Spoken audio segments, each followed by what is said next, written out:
حضرت آپ ملک طول و عرض میں خطابات کے لیے بھی تشریف لے کر کے جاتے ہیں، ہمارے پاس بھی آپ کئی مرتبہ تشریف لائے۔ عارف کھڑی حضرت میاں محمد بخش رحمۃ اللہ تعالیٰ علیہ، جن کا ہمارے ہاں عموماً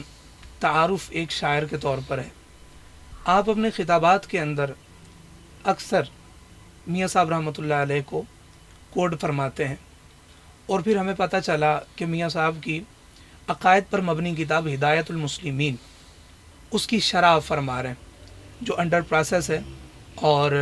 ایک وسیع ہدایت المسلمین کی شرح آپ فرما رہے ہیں، اور وہ سلسلہ جاری و ساری ہے۔ اللہ کریم جل وعلا عافیت کے ساتھ اس کو تکمیل بخشے۔ اس لحاظ سے آپ ارشاد فرما دیں کہ عارف کھڑی رحمۃ اللہ تعالیٰ علیہ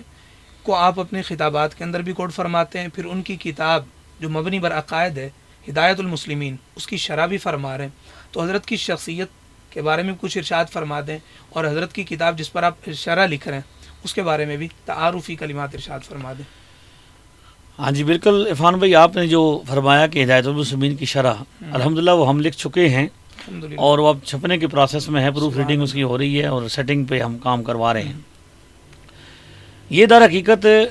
یوں سمجھیے کہ 1877 میں 1877 میں میاں صاحب رحمۃ اللہ علیہ عارف کھڑی، جنہیں میں نے محدث کشمیر بھی لکھا کہ کشمیر کے وہ محدث تھے، بہت بڑے فقیہ تھے، بہت بڑے عالم تھے، اللہ کے ولی تھے، عارف باللہ تھے، ان کی سیف الملوک پورے جہان میں پڑھی جاتی ہے، اور اس پر پی ایچ ڈی ہوئی یورپ میں۔ تو وہ تو معروف تھی، ان کا تعارف بھی تھا کہ وہ بڑے ایک صوفی بزرگ ہیں۔ ایک دن میں ایک دکان میں گیا، یہاں دینہ میں ایک دکان ہے، وہاں پہ میں نے وہ کتابوں کی دکان تھی، وہاں پہ میں نے وہ کتابیں دیکھیں، تو وہ ہمارے دوست ہیں ناصر صاحب، اہل سنت پبلیکیشنز کے وہ مالک ہیں، تو انہوں نے مجھے کتاب یہ دی ہدایت المسلمین، اور یہ کہا کہ یہ کتاب ہے میاں صاحب رحمۃ اللہ علیہ کی، اس کتاب کی اگر شرح ہو جائے تو کیا ہی بات ہے۔ میں نے اس کتاب کو دیکھا، ہدایت المسلمین کو میں نے استاد صاحب کی خدمت میں پیش کیا اور عرض کیا کہ حضور یہ کتاب ہے، میاں صاحب رحمۃ اللہ علیہ نے اس پر لکھا ہے، اور ہم یہ چاہتے ہیں کہ اس کتاب کی شرح ہو۔ تو مجھے استاد صاحب نے حکم دیا، پھر میں نے اس کتاب کو پہلے پڑھا، پھر کئی قسم کے ماہرین جو پنجابی زبان کے ہیں، شعراء ہیں، ان کے پاس میں گیا، پھر اس کتاب کے سارے نسخے جمع کیے۔ تو یہ کتاب 1877 میں میاں صاحب رحمۃ اللہ علیہ نے رد وہابیت پہ لکھی۔ اس وقت وہابیت سر اٹھا رہی تھی، اور میاں صاحب کو ایک بیول علاقہ ہے یہاں پہ گجر خان کے قریب، وہاں پہ ایک گاؤں کا نام ہے پنڈوڑی، وہاں کے ایک بزرگ تھے جن کا نام بھی محمد بخش تھا، میاں محمد بخش رحمۃ اللہ علیہ، انہوں نے خط لکھا کہ آپ رد وہابیت پر یہ کتاب لکھیں۔ تو پھر میاں صاحب نے اپنی اس کتاب میں ذکر کیا کہ وچ پٹوار علاقہ بیول پنڈ ایک نام پنڈوڑی، ایک عالم محمد بخش جس ایک خواہش لوڑی۔ سبحان اللہ۔ تو اس میں انہوں نے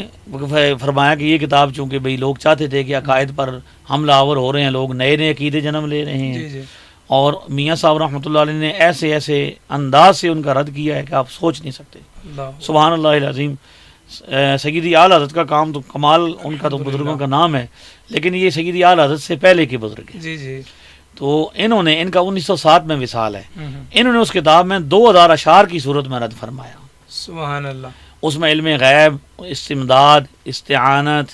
اور اس کے علاوہ حاضر و ناظر، میلاد شریف، عرس مبارک کرنا، تقلید کرنا، رد وہابیت، غیر مقلدین کا رد، اور بڑی علمی کتاب ہے۔ تو اس کو میں نے اس کی تخریج کی، یعنی جو روایت اس میں 105 کتابوں کا حوالہ ہے، سبحان اللہ، اور ایک کتاب اس میں تاریخ دمشق کی جو پہلی حدیث لے گی ہے، 80 جلدوں کی کتاب ہے، کوئی کتاب 25 جلدوں کی ہے، کوئی کتاب 30 جلدوں کی ہے، کوئی 18 جلدوں کی ہے، کوئی 10 جلدوں کی ہے۔ میں نے وہ ساری کتابیں منگوائیں جس طرح میں کر سکا، میرے ساتھ کچھ ساتھیوں نے تعاون بھی کیا، کرتے بھی رہتے ہیں۔ تو میں نے کیا کیا، وہ ساری کتابیں منگوائیں اور اصل حوالہ جات نکال کے ان کو لکھا، پھر اس کو متن بنایا۔ میاں صاحب یہ چاہتے تھے کہ اس کتاب کی شرح ہو، اور شرح اس اسلوب سے ہو کہ ایک درس کی صورت اختیار کرے، یعنی ایسی کتاب بنائی جائے کہ اس کا عالم دین کوئی بھی کیا کر سکے، اس کا اچھے طریقے سے، جس طرح بخاری ہے، مسلم ہے، الترغیب و ترہیب ہے، ریاض الصالحین ہے، اس طرح اس کا درس ہو۔ تو میں نے اس ترتیب پر اس پر کام کیا۔ میاں صاحب نے آخر میں یہ لکھا، التماس کرے ہن بندہ ول دینی علماواں، منصف ہو مصنف اتے کرنا رحم براواں نہ میں دعویٰ علم عقل دا ہے دعویٰ مسکینی نظم اندر جے سستی ہوئے کرو نہ نکتہ چینی تے جے رب ہمت دوے کسی نو اس سے اشارہ لگاوے جو آیات احادیث اشارہ ثابت کراوے ضروری بیان شان اس دا ہر مجلس ہر خانے نجدی فتنہ بہتا اٹھیا اندر ایک زمانے. سبحان اللہ. تو میاں صاحب چاہتے تھے کہ شرح ہو آیات اور احادیث کی تخریج ہو درس کی صورت میں اس کو کیا کیا جائے ترتیب دیا جائے اور اس کتاب کا ہر محفل میں درس ہو اس کو بیان کیا جائے. سبحان اللہ. لیکن آپ اندازہ فرمائیے کہ ہماری جو المیے ہیں اس میں کئی المیے ہیں. ایک المیہ یہ بھی ہے کہ میاں صاحب کو ایک شاعر کے طور پر پیش کیا جاتا تھا. ثنا خان حضرات ان کے سیف الملوک پڑھ کے یورپ کے ٹور کرتے رہے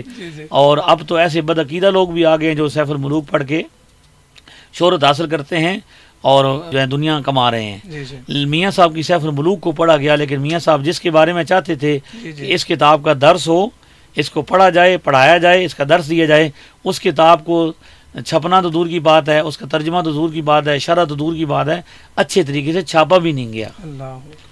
تو اللہ تعالیٰ نے 150 سال کے بعد اس فقیر کو یہ توفیق دی میرے استادوں کی برکت سے میرے مشائخ کی برکت سے علماء کرام کی دعاؤں کی برکت سے آپ جیسے بھائیوں کی دعاؤں کی برکت سے کہ میں نے اس کی شرح لکھی. 3 سال کا عرصہ لگا مجھے اس کو میں نے اس کی تخریج کی ہے اور اس کو میں نے اس کتاب کا نام رکھا ہے ہدایت المسلمین من کلام خاتم النبیین. سبحان اللہ. تو جس طرح ایک باب ہوتا ہے ہم اس کو میاں صاحب نے اس کو باب کو باندھا ہے ہم نے اس باب میں پھر اس باب کے تحت جو آیت کریمہ اس کو لکھا اس کی تخریج کی ترجمہ لکھا اس کی تفسیر لکھی اس کے بعد پھر احادیث کو لکھا احادیث کی پھر جو متن میاں صاحب نے بتائے جو شروعات اس میں جیسے شرح مشکات مرکات الوفاتی لمعات التنقی ان کی عبارات اصل نکال کے ہر کتاب کے یعنی آپ یوں سمجھیں کہ اس کتاب کی شرح میں مجھے 4 زبانیں لکھنی پڑیں عربی فارسی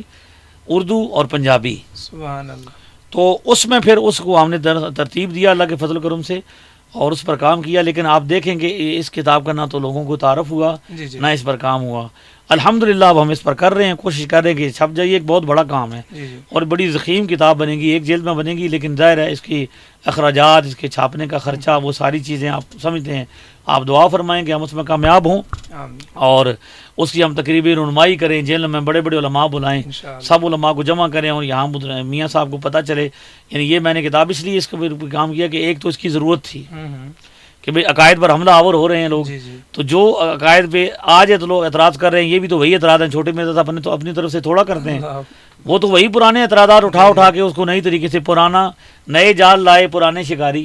ٹھیک ہے تو میاں صاحب اس کا جواب دے چکے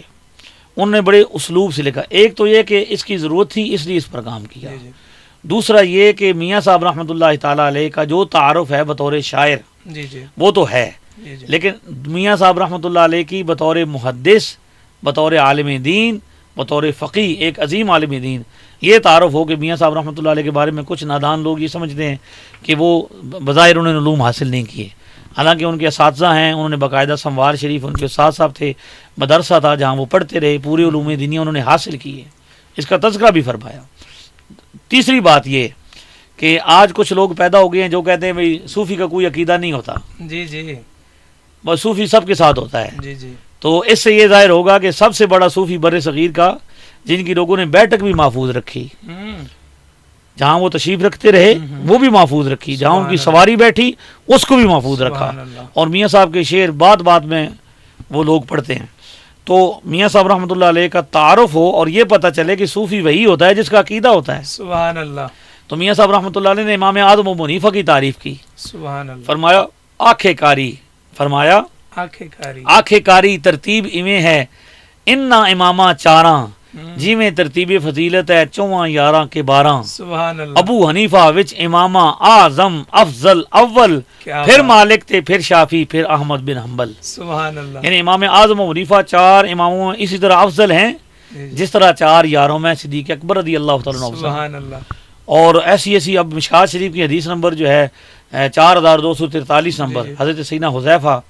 بن یمان رضی اللہ تعالیٰ عنہ سے حدیث کے راوی ہیں جس میں انہوں نے فرمایا کہ آقا دو عالم علیہ السلام نے قیامت تک ہونے والے ہر فتنے کا بتایا اس فتنے کا نام کیا ہوگا اس فتنے کے بانی کا نام کیا ہوگا اس فتنے کے بانی کے باپ کا نام کیا ہوگا اس کا قبیلہ کیا ہوگا اور اس کے ساتھ کتنے اس کے فالورز ہوں گے. سبحان اللہ. یہ بھی بتایا. اس کا ترجمہ میاں صاحب نے کیسے کیا؟ فرماتے ہیں باب الفتن اندر مشکاتے کہے حذیفہ راوی، سبحان اللہ، نالے ابو داؤد مسئلہ اچھی طرح سناوی، کیا بات، ہر مدل تے ہر فتنہ جو اٹھسی وچ سالاں، ہر مدل تے ہر فتنہ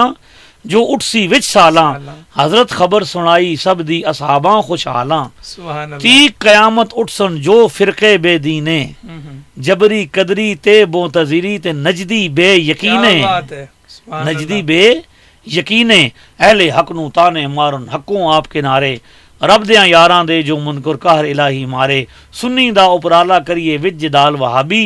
رب توفیق دے وے اسانو مدد ہوئے جنابی۔ سبحان اللہ، تو انہوں نے ایک 4 سلسلوں کی تعریف کی، دین نبی دا زندہ کیتا محی الدین جیلانی، شمس سناندا دائم چمکے لا یزال اسمانی، سرگردن اولیاواں والی، سرگردن اولیاواں والی، اس نو فرش قدم دا، رتبہ اس دا سمجھو اچا، وارث لو کرم دا، شیخ شہاب الدین عمر تھی روشن راہ سنت، وانگ شہاب عمر تھی اس نے، وانگ شہاب عمر تھی اس نے کڈی شیطانی بدت، چشتی شیخ معین الدین دین اندر کر چستی، سبحان اللہ، چشتی شیخ معین الدین دین اندر کر چستی، بدعت کفر ہٹائی ہندوؤں پائی دین درستی، نقش بند بہاؤالدین، نقش بند بہاؤالدین دین اتے دھر خوبی، پکا نقش دلاں تے کیتا نام سچا محبوبی۔ سبحان اللہ، تو میاں صاحب رحمۃ اللہ علیہ نے اس میں تقلید کو، اس میں مسائل کو اتنے آسان پیرائے میں بیان کیا کہ آپ اندازہ یہ انشاءاللہ جب آئے گی تو آپ دیکھیں گے۔ آپ کے اس پلیٹ فارم سے میں اہل سنت کو دعوت دیتا ہوں کہ آپ اس حوالے سے ہمارے معاون اور مددگار بنیں، علم پہ اپنا خرچہ کریں، علمی باتوں پر اپنا، علم پر اپنا جو ہے خرچہ کریں۔ یہ چیزیں جو ہیں آپ محافل پہ، لنگر پہ اور کھانے پینے پہ چیزیں لگاتے ہیں، اس کے وجہ آپ مدارس پہ، کتابوں پہ، علماء پہ خرچہ کریں گے تو الحمدللہ یہ آپ کو بڑا فائدہ ہوگا۔ تو یہ کتاب انشاءاللہ جب آئے گی تو اللہ تعالیٰ کے فضل و کرم سے میاں صاحب رحمۃ اللہ علیہ کا ایک علمی تعارف اور مسلمانوں کی ضرورت بھی پوری کرے گی۔ تو کئی حوالوں سے اس کا فائدہ ہے جو چند باتیں میں نے آپ کو عرض کر دی۔